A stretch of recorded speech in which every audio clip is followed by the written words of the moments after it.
ሰላም የዴሊ ፎረም ቤተሰቦች። በቱርክ የአሜሪካ አምባሳደር ባራክ እስራኤል ቱርክ ከጋዛ የተኩስ አቁምና የሰላም ጥረት ለማግለል የምታደርገውን ሙከራ አጥብቀው ተቃወሙ።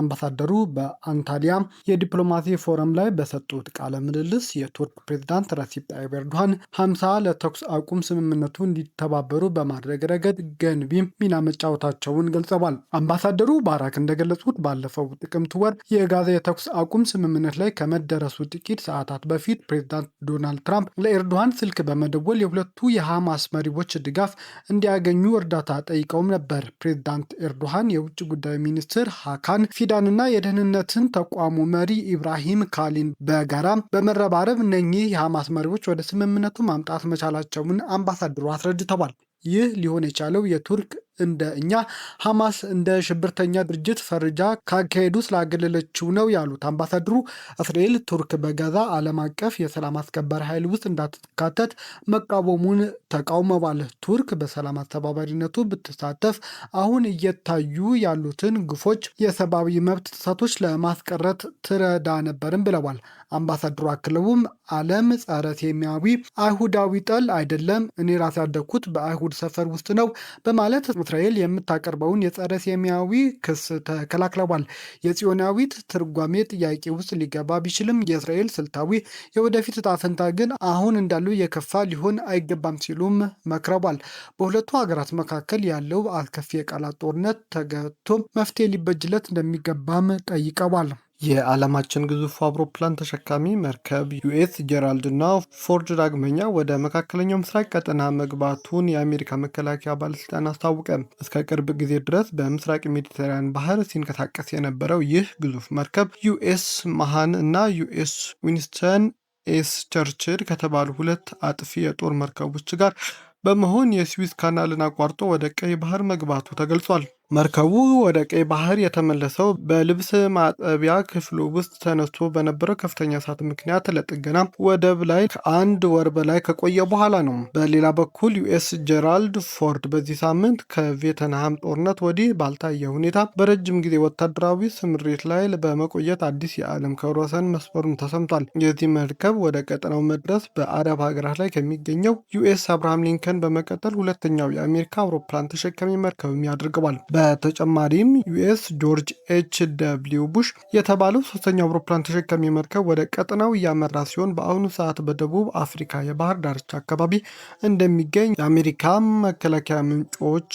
ለሚዲያዎች አረጋግጠዋል። የእነዚህ ግዙፍ የጦር መሳሪያዎች መሰባሰብ በቀጠናው ያለው ወታደራዊ ፍጥጫ ወደ ከፍተኛ ሽብር እንደሚያሸጋግረውም ተሰምቷል። እስራኤልና ሊባኖስ ለ10 ቀናት የሚቆይ የተኩስ አቁም ስምምነት ላይ በደረሱ በጥቂት ሰዓታት ውስጥ የእስራኤል ጠቅላይ ሚኒስትር ቤንያሚን ኔታንያሁ ጦራቸው በሊባኖስ የሚገኘውን የሂዝቦላህ የታጠቀ ቡድን የመደምሰስ ስራ ገና አልጨረሰም ሲሉ አስታወቁ። ጠቅላይ ሚኒስትሩ በሰጡት መግለጫ ገና ስራችንን አላጠናቀቅንም፣ የቀሩትን የሮኬትና የድሮን ጥቃት ስጋቶች ለማስወገድ የምናከናውናቸው የታቀዱ ተግባራት አሉም ብለዋል። ኔታንያሁ አያይዘውም የእስራኤል ዋና ዓላማ ሂዝቦላህ ሙሉ በሙሉ መበተን መሆኑንና ለዚህም ስራዎች እንደሚቀጥሉም ቃል ገብተዋል ለእስራኤላውያን።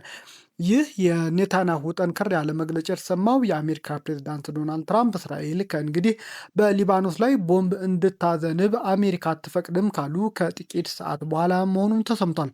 ትራምፕ በማህበራዊ ትስስር ገጻቸው በቃ ማለት በቃ ነው በሚል እስራኤል ጥቃቱ እንድታቆም ቢጠይቁም ኔታንያሁ ግን ጦርነቱ ገና እንዳልተጠናቀቀ በመግለጽ ለትራምፕ ትዕዛዝ ተቃራኒ የሆነ አቋም አንጸባርቀዋል። ይህ በእስራኤልና በአሜሪካ መካከል የተፈጠረውን ግልጽ የሀሳብ ልዩነት በመካከለኛው ምስራቅ ለረጅም ለተጀመረው የተኩስ አቁም ስምምነት ትልቅ ስጋት ይፈጥራልም ሲሉ ስጋታቸውን ተንታኞች እየገለጹ ነው።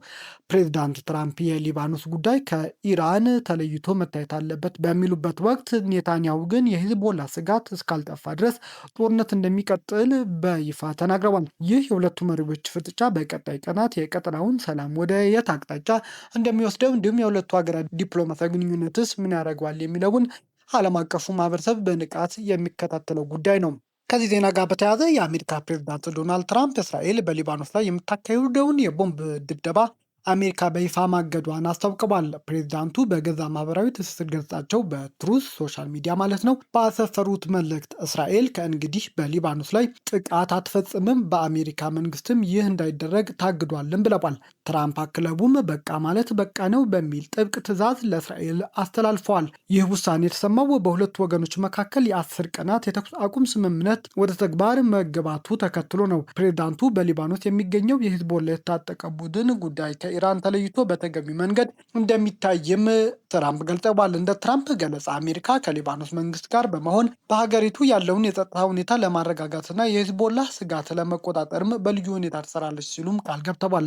ይህ በፕሬዚዳንት ትራምፕ የተላለፈው አስገዳጅ ትዕዛዝ እስራኤል በሊባኖስ ላይ ለሳምንታት ስታካሄደው የነበረውን መጠነ ሰፊ አውዳሚ የአየር ድብደባ በአስቸኳይ እንዲቆምም የሚያደርግ ነውም ተብሏል።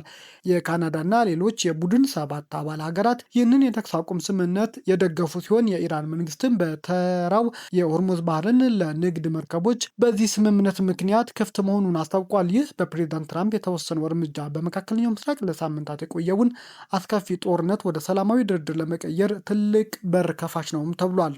የኤርትራ የማስታወቂያ ሚኒስቴር አቶ የማነ ገብረ መስቀል ለሌተናል ጀነራል ጻድቃን ገብረትንሳኤ በቅርቡ ያወጡትን ጽሁፍ ተከትሎ በጀኔራሉ ላይ ጠንከር ያለ ትችት መሰንዘራቸው ተሰማ። ሚኒስትሩ በኤክስ ገጻቸው ባሰፈሩት መልእክት የጀኔራል ጻድቃን ጽሁፍ በኢትዮጵያ ውስጥ የተወሰኑ የፖለቲካ ሊቃን የያዘውን የጦርነት አባዜ ማሳያ ነው ሲሉም ተችተውታል። ጀኔራል ጻድቃን ትግራይ ለኢትዮጵያና ለኤርትራ የጦርነት አውድማ መሆን አለባት በሚል ያወጡት ጽሁፍ 2 ገጽታ ያለውና የጦርነት አጀንዳን ያነገበ ነው ሲሉም ሚኒስትሩ ጀነራሉን በጦርነት ቀስቃሽነት ወንጅለዋቸዋል። አቶ የማነ ገብረ መስቀል አክለቡም ጀነራል ጻድቃን ገብረትንሳኤ ከረጅም ጊዜ ጀምሮ በኤርትራ ላይ የሚካሄድ ትንኮሳ ሲደግፍ የቆዩ መሆናቸውን ገልጸዋል። በተለይም የኤርትራውን የአሰብ ወደብ በኃይል የመውሰድ ወይም የመቀላቀል አጀንዳ ሲያራምዱ እንደነበር ሚኒስትሩ የጠቆሙ ሲሆን እንደ አቶ የማነ ገለጻ ጀነራል ጻድቃን ገና በ1990ዎቹ አጋማሽ የኢትዮጵያና የኤርትራ ግንኙነት በጥሩ ሁኔታ ላይ በነበረበት ጊዜ አሰብን ለኢትዮጵያ የባህር በር ለማድረግ የሚያስችል የሕግ መከራከሪያዎችን ሲፈልግ እንደነበር በገዛ ቃላቸው በመናገራቸውን አስታውሻለሁ ብለዋል። የኤርትራው የማስታወቂያ ሚኒስትር በጀኔራል ላይ ካነሱት ሌላው ነጥብ ከ1990 እስከ 1992 የተካሄደው የድንበር ጦርነት አሰብን ለመያዝ ሳይቻል በመቅረቱ ጀኔራል ጻድቃን ቁጭት እንዳላቸውም ገልጸዋል ሲሉም አስታውሰዋል። አቶ የማነ ክለቡም ጀነራሉ ለጦርነት የሚደረገው ዝግጅት በመጨረሻው ምዕራፍ ላይ ይገኛል ማለታቸውን ማስጠንቀቂያ በመውሰድ ጀነራሉ ስለ ሰላም እያወሩ የጦርነት አጀንዳን እየቀሰቀሱ ነው ሲሉም ከሰዋል። ይህ በጀነራል ጻድቃንና በኤርትራ መንግስት መካከል የተፈጠረው የቃላት ፍጥጫ በቀጠናው ያለውን ከፍተኛ የፖለቲካ ውጥረት እንዲሁም በአሰብ ጉዳይ ቀጣይ ጦርነት ሊነሳ ይችላል የሚለውን የብዙዎች ግምት ይበልጥ የሚያሳይ ክስተት ሆኖም ተመዝግቧልም ተብሏል። ኢራን የሆርሙዝ ወሽመጥን ከከፈተች ጊዜ አንስቶ የነዳጅ ዋጋ እየቀነሰ መምጣቱ ተሰማ። የሆርሙዝ ሰርጥ ለተኩስ አቁም ስምምነት ቀሪ ቀናት ለሁሉም የንግድ መርከቦች ሙሉ በሙሉ ክፍት መደረጉን ኢራን ባወጀችበት ጥቂት ደቂቃ ውስጥ የነዳጅ ዋጋ በከፍተኛ ሁኔታ እየቀነሰ መምጣቱ ተሰምቷል። አርብ ጠዋት አካባቢ አንድ በርሜል ድፍድፍ ነዳጅ $98 ድረስ እየተሸጠ የነበረ ሲሆን የብሬንት ድፍድፍ ነዳጅ ዋጋ እወጃውን ተከትሎ አንድ በርሜል $98 ወደ $90 ዝቅ ማለቱ ተሰምቷል። የድፍድፍ ነዳጅ ዋጋ ከጦርነት በፊት $70 በታች የነበረ ሲሆን መጋቢት ወር ላይ መጀመሪያ ላይ $100 በላይ ደርሶ እንደነበርም ይታወሳል። የመጋቢት ወር ማብቂያ ላይ ደግሞ እስከ $120 ድረስ የድፍድፍ ነዳጅ ዋጋ ጨምሮም ነበር። አሁን የሆርሙዝ ሰርጥ ለንግድ መርከቦች ሙሉ በሙሉ ክፍት መደረጉን ኢራን በማወጇ ዋጋው በአንድ ቀን ውስጥ ከ$98 10% ቀንሶ ወደ $90 ቀንሷል። ይህ የመካከለኛው ምስራቅ ሁኔታ በፍጥነት ተለዋዋጭ ስለሆነ በቀጣይ ሳምንታት ምን እንደሚፈጠር መገመት አስቸጋሪ እንደሆነም እየተነገረ ነው። ነገር ግን ኢራን ጦርነቱን ካቆመችና የሆርሙዝ ወሽመጥን ዳግም ካልዘጋች የድፍድፍ ነዳጅ ዋጋ ከዚህ በታች ሊቀንስ እንደሚችልም ባለሙያዎች እየተናገሩ ነው። በፊንቴክ ኢንቨስትመንት የማጭበርበር ወንጀል ተጠርጥረው በፌዴራል ፖሊስ ቁጥጥር ስር የሚገኙ ታዋቂ አርቲስቶችና ግለሰቦች አርብ በፌዴራል የመጀመሪያ ደረጃ ፍርድ ቤት አራዳ ምድብ አንደኛ የጊዜ ቀጠሮ ችሎት መቅረባቸው ተነገረ። በቁጥጥር ስር ውለው ምርመራ የተጣራባቸው የሚገኙ ተጠርጣሪዎች መንሱር ጀማል፣ ሰራዊት ፍቅሬም፣ ሰለሞን ሰለሞን ቦጋለ፣ ይገረም ደጀኔ፣ ካሊድ ናስር፣ ዳንኤል ተገኝና አብርሃም ግዛው ናቸው። በችሎት ላይ ምርመራ ፖሊስ ቀደም ሲል ፍርድ ቤቱ በሰጠው የጊዜ ቀጠሮ መሰረት ያከናወናቸውን የምርመራ ተግባሮች ለችሎት ያስረዱ ሲሆን ቀሪ ስራዎች ለማጠናቀቅም ተጨማሪ 14 የምርመራ ቀናት እንዲሰጠውም ለፍርድ ቤት መጠየቁን ዘሀበሻ ዘግቧል። በተጠርጣሪዎች በኩል የቀረቡ ጠበቆች በበኩላቸው ፖሊስ ቀሩኝ የሚላቸው ስራዎች ደንበኞቻቸው በውጭ ሆነው መከታተል የሚችሉ በመሆኑና የዋስትና መብታቸው እንዲከበርላቸውም ተከራክረው መጠየቃቸው ዘግቧል። የግራ ቀኙን ክርክር ያዳመጠው ፍርድ ቤት ፖሊስ በጠየቀው የተጨማሪ ምርመራ ቀናትና በተጠርጣሪዎች የዋስትና ጥያቄ ላይ ውሳኔ ለመስጠት ለሚያዝያ 14 ቀን ተለዋጭ ቀጠሮ መስጠቱም ተዘግቧል። እስራኤል ለሶማሌላንድ እውቅና ለመስጠት የወሰደችው እርምጃ ቀድሞውኑ ደካማ በሆነው የአፍሪካ ቀንድ ቀጠና ላይ ተጨማሪ አለመረጋጋትን ይፈጥራል ሲሉ የሶማሊያ ውጭ ጉዳይ ሚኒስትር ዴኤታ አሊ ኡመር ማስጠንቀቂያ ሰጡ። ሚኒስትሩ በቱርክ እየተካሄደ ባለው የአንታሊያ የዲፕሎማሲ ፎረም ላይ ለአናዶሉ የዜና ወኪል እንደገለጹት የእስራኤል ድርጊት የቀድሞውኑ በተከፋፈለውና ፈተናዎች ባሉበት ቀጠና ውስጥ ተጨማሪ ችግሮች ለመፍጠር የታለመ ነውጠኛ ድርጊት ሲሉም ኮንነውታል።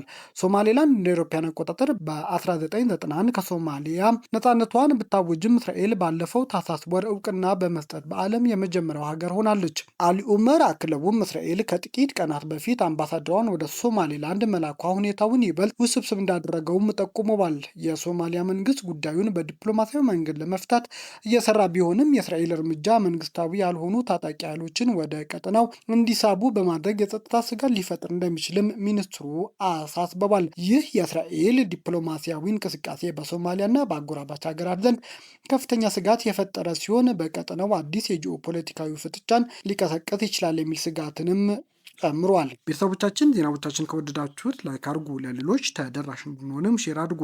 አዲስ የሆናችሁ ቤተሰቦች ሰብስክራይብ በማድረግ ቤተሰብ ሁኑ።